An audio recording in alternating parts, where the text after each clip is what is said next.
El tema de hoy es Hechos del 11 al 14. Esta semana vamos a leer solo 4 capítulos. El 13 es un poquito más largo, así es que bueno, el primer capítulo que vamos a leer, que es el capítulo de Hechos, explica, ¿se acuerdan que la última vez nos tocó ver cómo fue Pedro a la casa de Cornelio? ¿Se acuerdan que estaba Cornelio y de pronto llegó, primero estaba Pedro en una casa en donde estaba hospedado y que vio esta sábana bajando llena de animales y que le dijo, Pedro, una voz le dijo, Pedro, mata y come. Y él dijo, no, yo no puedo comer todas esas cosas, son animales impuros.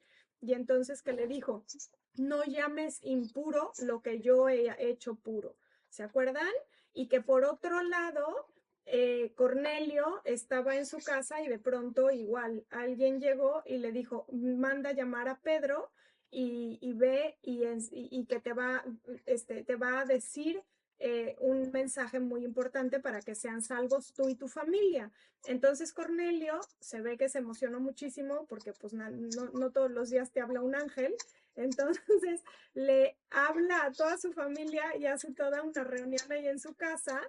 Y total que pues cuando llega Pedro ya estaba todo este gentío. Pero bueno, como ya les he platicado, los judíos no tenían permiso de entrar a la casa de los gentiles. Para la mente de los judíos solo hay de dos sopas, o judíos o gentiles. Los judíos son ellos, los que creen en la Biblia, básicamente, pero en el Antiguo Testamento nada más, y los que son gentiles, que son todo el bolonal que no es judío, de lo que sea. O sea, gentiles en español, para nosotros gentiles es una palabra de cuando son gentil las personas que tienen, son buenas gentes, ¿no? Básicamente. Ellos no lo dicen por eso, ellos solo lo dicen porque así se separa judíos y todos los demás. Así es que nosotros, pues, o sea, nosotros ahorita seríamos gentiles para los judíos. Entonces, hay reglas muy específicas para los judíos y una de las muchas reglas es que ellos no tienen por qué mezclarse con los gentiles. Pueden hacer negocios con los gentiles, pueden hacer algunas cosas con los gentiles. Ciertamente, entrar a las casas de los gentiles no es de esas cosas. El hecho de que Pedro haya entrado a la casa de un gentil, para ellos fue así de, ¿cómo se te ocurre haber entrado a una? Fíjate, así que cuando Pedro subió a Jerusalén, porque se acuerdan que Cornelio vivía en Cesarea, ¿no? Entonces Pedro tuvo que ir desde Jerusalén hasta Cesarea. Y fue a Cesarea, se quedó ahí y luego regresó. Y luego llegó otra vez a Jerusalén y dice, así que cuando Pedro subió a Jerusalén, los creyentes judíos lo criticaron diciendo, entraste en casa de hombres incircuncisos y comiste con ellos. Incircuncisos también es los gentiles, porque todos los judíos se hacen las circuncisiones, se la hacen al octavo día de nacido, y entonces eso es como lo que separa mayormente, o lo que separaba en ese entonces a los judíos y a los gentiles, ¿no? Entonces por eso le dice, entraste en casa de hombres incircuncisos y comiste con ellos. Y entonces Pedro comenzó a explicarles paso a paso lo que había sucedido y les platica pues básicamente todo esto, ¿no? De que él estaba en este lugar y tal. Y luego eh, dice que cuando comencé a hablarles, así dice, el Espíritu Santo descendió sobre ellos tal como al principio descendió sobre nosotros. Entonces recordé lo que había dicho el Señor.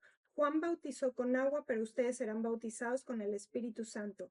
Por tanto, si Dios les ha dado a ellos el mismo don que a nosotros al creer en el Señor Jesucristo, ¿quién soy yo para pensar que puedo estorbar a Dios? Entonces, para nosotros, ahorita es pues listo, ¿no? Nada más les tenía que entrar a esa casa, darles un mensaje y salirse de ahí como si nada y ya, ¿no? Pero para ellos no, para ellos era un paradigma, un cambio de paradigma enorme, o sea, para ellos era, pues para empezar, entrar a una casa que toda la vida, por todas las generaciones anteriores, habían tenido prohibido hacer, ¿no? Y no nada más eso, sino que les había dado esta cosa de tanto valor que era el creer en Jesucristo, porque para ellos era pues lo que es todavía, ¿no? Una manera, la manera de salvarnos, ¿no? Es la manera de tener vida eterna, una vida llena en el Espíritu. O sea, es un gran regalo lo que se nos da cuando nos comparten este mensaje. Así es que Él esté compartiéndole eso a los gentiles, para ellos y para la iglesia primitiva era así de, ok, o sea, no lo estamos haciendo nosotros, es Dios el que lo está haciendo. O sea, no soy yo el que quise compartir el mensaje, es Dios, como dice aquí, ¿no? ¿Quién soy yo para pensar que puedo estorbar a Dios? O sea, fue algo radical, fue así un parteaguas en la iglesia que gracias a Dios lo entendieron ellos, ¿no? Bueno, pues eso, y gracias a eso continuando también con los capítulos pasados, se acuerdan que mataron a Esteban, ¿no? Ah, bueno, pues debido a que se dispersaron porque empezaron a ver que estaba peligrando su pellejo, entonces se salieron ellos también y se fueron hasta Fenicia, Chipre y Antioquía. Les voy a enseñar un mapa. Chipre queda aquí, aquí es Chipre. ¿Se acuerdan? Jerusalén es esto. Y a donde habían estado solo era aquí, más o menos. Aquí, en esta área habían estado los judíos. Ah, bueno, ahora vean hasta dónde se fueron. A Chipre, Antioquía, a estos lugares se fueron.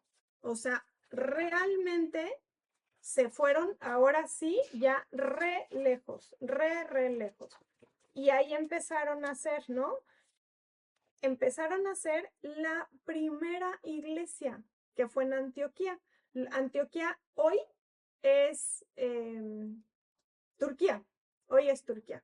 Entonces se fueron a lo que hoy es Turquía. Ahí fue la primera iglesia fuera de Jerusalén y nació por la persecución, porque ellos ya no querían estar cerca de Jerusalén porque ahí mataban.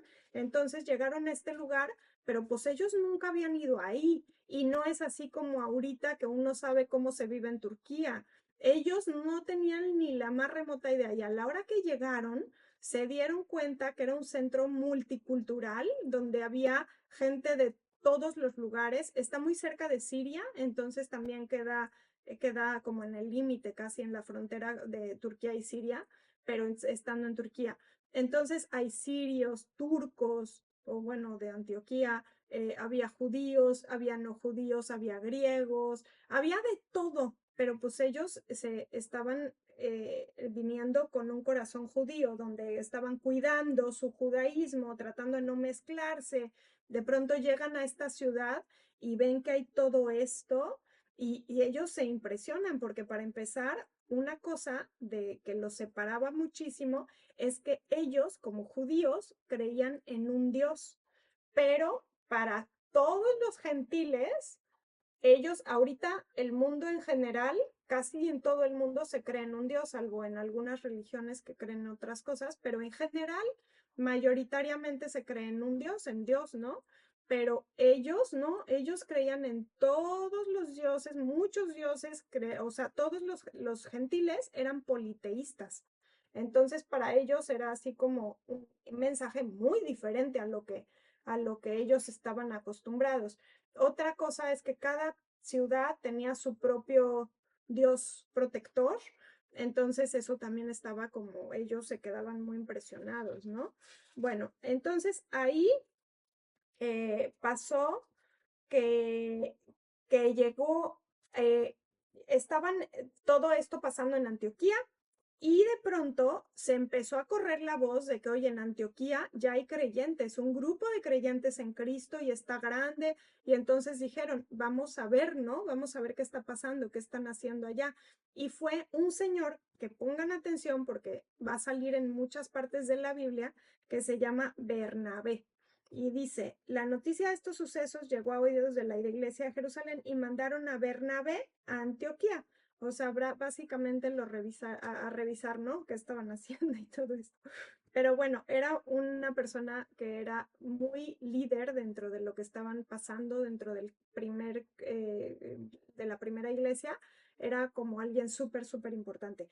De ahí Él fue, vio que estaban muchas personas creyendo y de ahí se fue a Tarso a recoger a Saulo. ¿Se acuerdan de Saulo, el que estaba matando a Esteban y luego se quedó con cuidando las mantas de Esteban y luego cómo se había convertido en el camino a Damasco porque vio esta luz y todo esto? Ah, bueno, pues se fue Bernabé a recoger a Saulo y de ahí se regresaron. Estuvieron ahí en Antioquía, se quedaron en Antioquía, dice que un año, y, y enseñaron a mucha gente. Y ahí dice que por primera vez les llamaron cristianos. Así dice, fue en Antioquía donde a los discípulos que se les llamó cristianos por primera vez. Y cristianos quiere decir como cristitos, quiere decir así como en los que tratan de parecerse a Cristo. Esa es como la traducción, o sea, como los que imitan a Cristo, básicamente. O sea, para ellos era un tanto despectivo porque eran como casi Cristo, ¿no? Así, pero pues ellos se encantaron porque pues dijeron, sí, de hecho sí, estoy tratando de ser como Cristo. Así es que bueno, eso está súper bonito porque ahí es la primera vez que crece ya como identidad cristiana algo nuevo, ¿no? Algo, ya no eran los judíos creyentes en Cristo, sino ya tenían una identidad propia. Así es que vamos viendo, ¿no? Cómo empieza ya la organización, ya empieza como ya a ser como un organismo, ¿no? Prácticamente. Así es que está súper lindo. Luego habla un poquito de las ofrendas en el 27 y de ahí nos pasamos a Hechos 12, donde empieza Herodes, que era el de Jerusalén, el de Israel, empieza ya literal a perseguir pues a los cristianos, pero en particular a Pedro, ¿no? Y a Santiago, hermano de Juan, lo mandó a matar a espada. Y les gustó a los judíos, dijeron, ay, mira qué bien que lo mató, qué bien que lo está tratando de ya perseguir a los cristianos. Ahora sí, nos alegramos, ¿no? Y entonces al ver eso, Herodes más empezó a querer atrapar cristianos de alguna vez, ¿no? Entonces toda una telenovela, todos estos capítulos están, pero así de que te picas con los capítulos porque quieres seguir viendo qué va a pasar. El chiste es que lo atraparon y a Pedro lo metieron en la cárcel y ya lo iban pues a matar porque en ese entonces como que no les importaba mucho matar a la gente así nomás, así es que lo iban a matar, pero de pronto en la noche un ángel se le apareció y lo liberó así puertas abiertas, ¿no? Y se fue Pedro y entonces así está y se fue, se salió literal custodiado por ángeles y se salió porque dijo, yo creo que esto ha de ser visión, esto no puede ser real, está rarísimo, ¿no?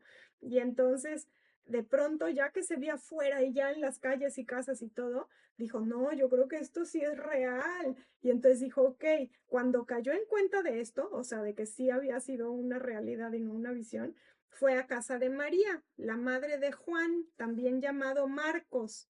Acuérdense también de este nombre, Juan Marcos, porque Juan Marcos es sobrino de Bernabé. Eso lo vamos a ver después en Colosenses 4:10, ahí viene como la relación de ellos, ¿no? Pero el chiste es que de ahí se fue a la casa de Juan Marcos y le tocó y tal, y bueno, luego pasó que le abrieron y tal. Pero este capítulo, lo que está muy importante es como ya aquí la política, ya no los judíos, sino la política romana empieza a ya querer acabar con el cristianismo. Pero pues como lo podemos ver hasta nuestros tiempos, ha fallado, ¿no? Todo este tiempo no han podido extinguir, como dice el primer, en Juan capítulo 1 dice, no han podido extinguirlos. Vino Jesús siendo la luz y la luz brilla en las tinieblas y las tinieblas no la han podido extinguir. Ah, pues este capítulo está así muy, y no lo han podido extinguir. Ha seguido esto y seguirá. Pero bueno, luego sigue Hechos 13. En la iglesia de Antioquía eran profetas y maestros Bernabé, Simeón y dice más, y luego Saulo. Y ahí estaban en esta iglesia y de pronto dice, mientras participaban en el culto al Señor y ayunaban, el Espíritu Santo dijo, apártenme ahora a Bernabé y a Saulo para el trabajo que los he llamado. Y oran por ellos, imponen manos, ayunan y los envían.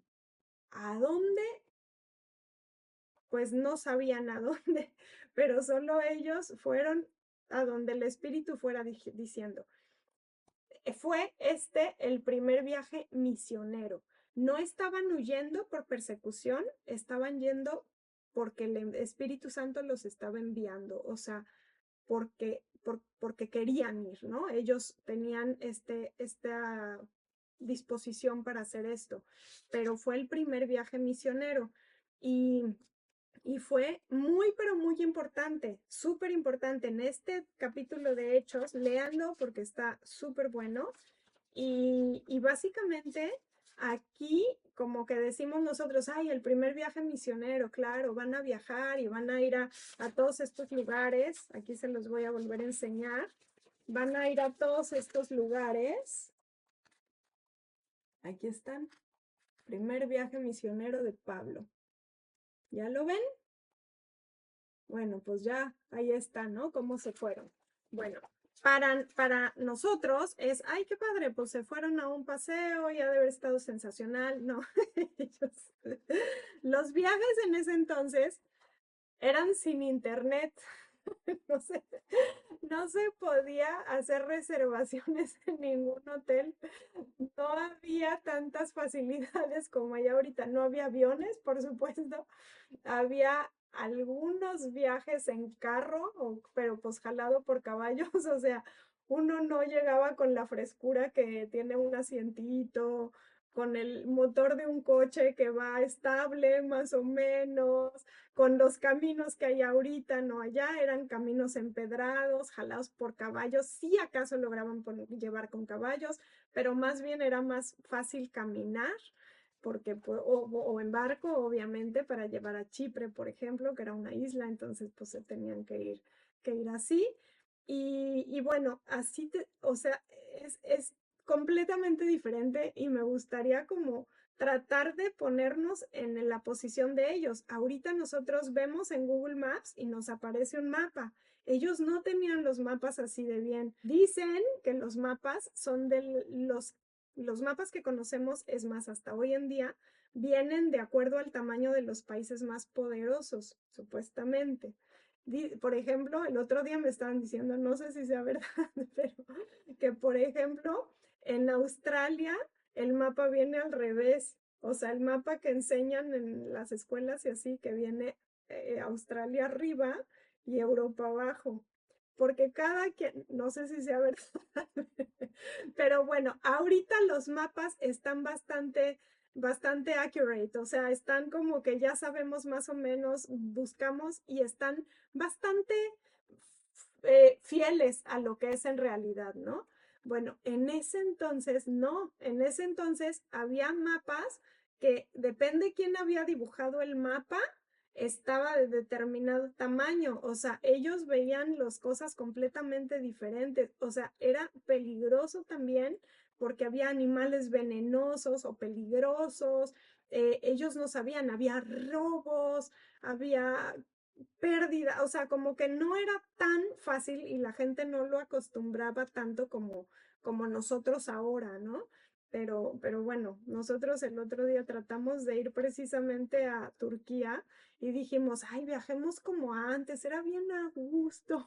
Y dijimos, vamos yendo sin hacer reservaciones y paso a paso, caminamos, o sea, íbamos a viajar a varios lugares, entonces dijimos, pues si llegamos a un lado y luego no nos gusta, pues nos vamos más días a otro lugar que nos guste más. Sí, hay que hacer eso. No, imposible. Imposible. O sea, llegamos y nada, no había lugares disponibles. Llegábamos a tocar a los hotelitos o lugares y no había lugares, era caótico y luego ya cuando finalmente encontrábamos costaban 1000 veces más que lo que decía online. O sea, ya al segundo día dijimos, no, esto nos va a salir bien caro. Y nos pusimos a hacer las reservaciones ahí con un día de anticipación de que no se puede, o sea, ya no es fácil, ya estamos muy acostumbrados a viajar con internet ahora, pero las primeras veces cuando yo viajaba a los 18 años, no, nada que ver, o sea, uno no tenía, la primera vez que vine a Europa yo tenía 18 años, vine un mes y me comuniqué 4 veces con mi papá nada más, porque no se podía, era exageradamente caro hablar y solo podíamos muy poquito tiempo y me imagino que en este tiempo, o sea, ellos han de haber dicho, adiós, para siempre, jamás. O sea, no sabían si iban a regresar, no tenían un teléfono celular, o sea, no son las cosas como eran ahorita. Y sin embargo, ellos fueron valientes y esforzados y muy valientes y así empezaron a llegar, ¿no? Y bueno, fueron, pues les digo, a todos estos lugares. Salieron a Salamina, a Pafos, que estas dos quedan en Chipre, que es la isla, de ahí a Perge, a Antioquía de Pisidia, a Iconio, a Listra, a Derbe y de regreso a Antioquía. O sea, fueron a muchos lugares que es pues casi todo ahí en Turquía, ¿no? En lo que hoy es Turquía. Y los acompañó, también se llevaron a Juan Marcos, que se acuerdan que les digo que era el sobrino de Bernabé. De esto también acuérdense, porque en este capítulo, que se lo llevaron a todos estos lugares, Juan Marcos, por algún motivo, se separó. Dice, Pablo y sus compañeros se hicieron a la mar desde Pafos y llegaron a Perge de Panfilia. Juan se separó de ellos y regresó a Jerusalén. Ellos, por su parte, siguieron su viaje desde Perge hasta Antioquía de Pisidia.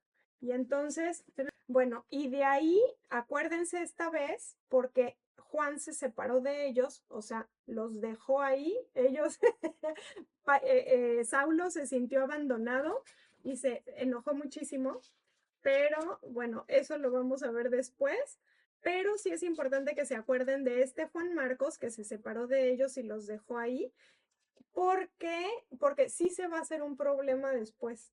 Y con esto vamos a empezar a ver cómo ellos manejaban esta problemática, cómo manejaban el fracaso, cómo manejaban la deslealtad, la restauración, el perdón, cómo era que se manejaban las cosas, ¿no? Porque pues cuando hay personas siempre va a haber diferencias, siempre va a haber algo que algo no le funcione a uno, pero cómo se manejan esas situaciones en la iglesia primitiva es bien interesante de saber cómo empiezan a surgir los líderes, cómo se cede el liderazgo. O sea, todo esto es lo que vamos a ver en las relaciones personales de las cosas que pasan en los viajes misioneros, ¿no? No nada más estamos viendo cómo avanza el evangelio, sino también estamos viendo cómo crecen las personas en cuanto a carácter, en cuanto a tantas cosas, porque va junto con pegado, ¿no? O sea, no es nomás un mensaje aislado, son personas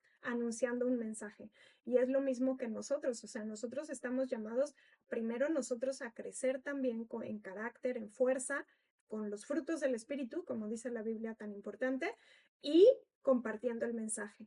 Pero tiene que empezar en personas que estén fuertes, que estén sólidas, ¿no? Que tengan un carácter como cristiano, ¿no? Como les digo, parecido a Cristo, de eso se trata, de eso se trata el cristianismo.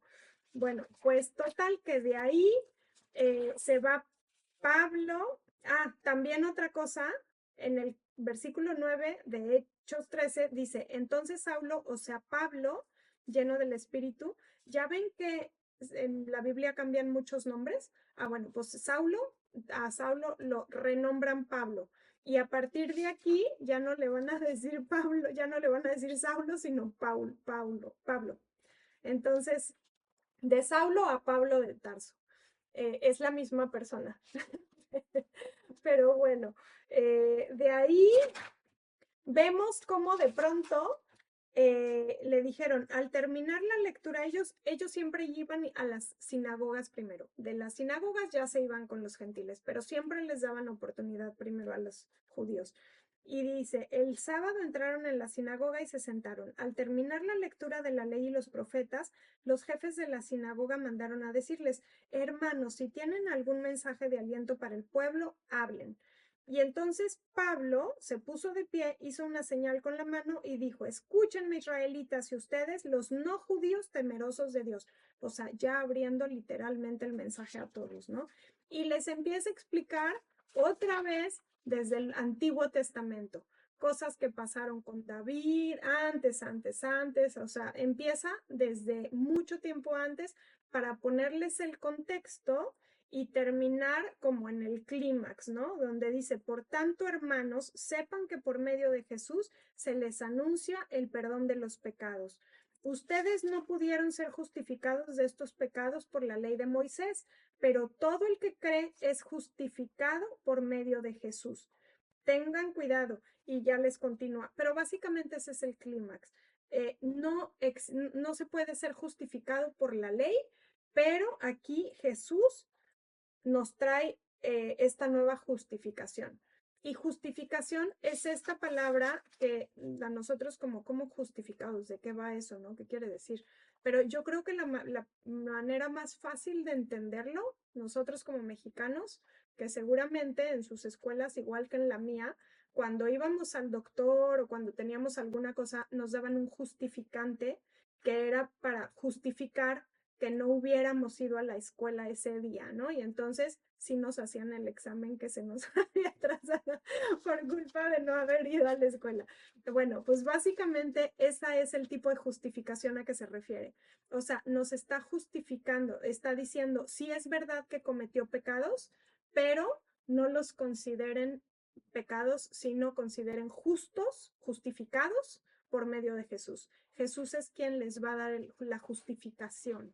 Básicamente, esa es la palabra que nosotros podemos usar. Y, y termina con la frase así, mi frase más favorita, que dice, Pedro y Bernabé contestaron valientemente, era necesario que anunciáramos la palabra de Dios primero a ustedes. Como la rechazaron y no se consideran dignos de la vida eterna, ahora vamos a dirigirnos a los que no son judíos. Así nos lo ha mandado el Señor. Te he puesto por luz para las naciones, a fin de que lleves mi salvación hasta los confines de la tierra. ¿Se acuerdan que les he platicado muchísimas veces que a los judíos les encargó Dios desde el principio cuando los tomó como propios, que les empezó a decir, los pongo para luz a las naciones, ustedes tienen que llevar esta luz, este mensaje, esta salvación a la gente entera, al mundo entero? Y ellos se quedaron en su Jerusalén, máximo Samaria, y luego tampoco se pelearon con los samaritanos también, entonces estaban enmimismados. Y aquí de pronto le dice, no es para enmimismarnos, es para hacer luz a las naciones. Así es que así nos enseña Dios, nos enseña a no enmimismarnos. Estar enmimismados lo único que trae es horrible. Es, es sinónimo de egoísmo. O sea, no estamos llamadas a ser egoístas, no estamos llamados a ser enmimismados, estamos llamados a ser luz a las naciones, estamos llamados a servir. Como dice Jesús, no he venido a, ¿a dónde les quiero llevar? A cuando lavó los pies de los discípulos y les dice, el más grande de ustedes necesita ser el que sirva más a los demás. Entonces, ese es nuestro llamado, a servir, en pensar a los demás, a hacer luz a las naciones, así como estos, ¿no? Entonces, pues todo esto pasa en el capítulo 13. Y en el último que nos toca es cuando se regresa a, ya de Antioquía, ya pasa en Listra, ya va de regreso, ¿no? Y les quiero leer lo que tengo aquí subrayado. que dice, después de anunciar las buenas noticias en aquella ciudad y de hacer muchos discípulos, Pablo y Bernabé regresaron a Listra, Iconio y Antioquía, fortaleciendo a los discípulos y animándolos a perseverar en la fe, diciéndoles, es necesario pasar por muchas dificultades para entrar en el reino de Dios, les decía. Y esto está como que bien importante. Nosotros hoy en día, no como comunidad, o sea, como sociedad, no nos gusta el sufrimiento. Si hay sufrimiento, no lo queremos. Nadie le gusta el sufrimiento, todo el mundo lo evade a toda costa. Los problemas, a nadie le gustan las dificultades, nadie las recibe de buen gusto. Ahora está de muchísima moda que si está mucha dificultad o mucho estrés, la gente se estresa y le da muchos ataques de cosas. O sea, pasan cosas que ahorita, en este siglo, en esta sociedad, estamos peleadísimos, pero para ellos no, para ellos el sufrimiento era algo normal y no nada más normal, sino o sea, no estaban peleados con el sufrimiento, no lo querían evitar a toda costa para empezar. Y dice, es necesario pasar por muchas dificultades para entrar en el reino de Dios. Ellos bienvenían todo esto. Y yo se los quiero decir para alertarnos un poquito de saber, hay un flujo con la sociedad que va hacia algunas partes, ¿no? Nos está dirigiendo hacia unas tendencias de moda, hacia unas ideologías, hacia todas estas cosas. Y nosotros no las vemos porque estamos muy acostumbrados a ver que se usa la ropa de tal manera, que se usan los coches de tal manera, las casas se buscan de tal manera, en la psicología se busca de tal manera, y ya medio sabemos cómo navegarla con estos, ¿no? Pero es esta parte de no querer sufrir, es por este momento en la vida. Es un momento único en realidad. Antes había sufrimiento y nada pasaba. Se daban cuenta que en medio del sufrimiento la gente crece, la gente florece, de hecho, muchas veces. O sea, hay un tiempo para estar alegre y hay un tiempo para sufrir. Y no podemos estar esperando siempre estar en la cima de la ola, siempre nada más en la pura gozadera, porque no es real, y el querer eso, lo único que nos va a hacer es querer vivir una fantasía que no es real y que no nos va a dar las herramientas para que cuando pasemos por dolor, cuando pasemos por dificultades, tener la fuerza y el crecimiento, el buscar crecer en medio de estas dificultades, de estas pruebas, de estos dolores, de estos sufrimientos. O sea, es parte de la humanidad. Y así tan frasecita chiquita, es necesario pasar por muchas dificultades para entrar en el reino de Dios. O sea, nosotros no tratar de pelearnos con las dificultades, sino al contrario, esta dificultad qué me está enseñando y sobre todo a dónde me está llevando. O sea, ¿qué puedo yo aprender de de esta cosa que me quiere pasar a otro escalón? O sea, que me va a hacer crecer, pero o se puede de dos sopas, obviamente, ¿no? Se puede estar en un tiempo de, ay, no quiero que las cosas funcionen así, quiero que, o sea, estar peleados con las cosas como son. O otra es, si estoy sufriendo, ¿cómo lo puedo usar? ¿Cómo puedo aprovechar como un trampolín para que esto me rebote y me dé un punto mucho más alto? Entonces, pues esto es como esta parte de apercibirnos. Aquí viene, ay, es necesario pasar por muchas dificultades. Ellos pasando por muchas dificultades fue que expandieron el evangelio, pero igual pasando por muchas dificultades, nosotros como personas podemos expandir nuestro carácter, expandir nuestros límites, nuestro crecimiento. O sea, es una manera de crecer muy grande y tratar de no estar peleados. O sea, yo sé que nuestra sociedad nos ayuda bastante a manifestar una vida de pura gozadera.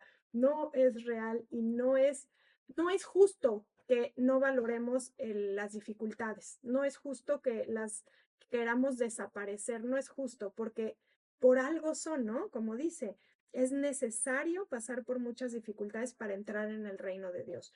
Pues así termina este capítulo, estos capítulos.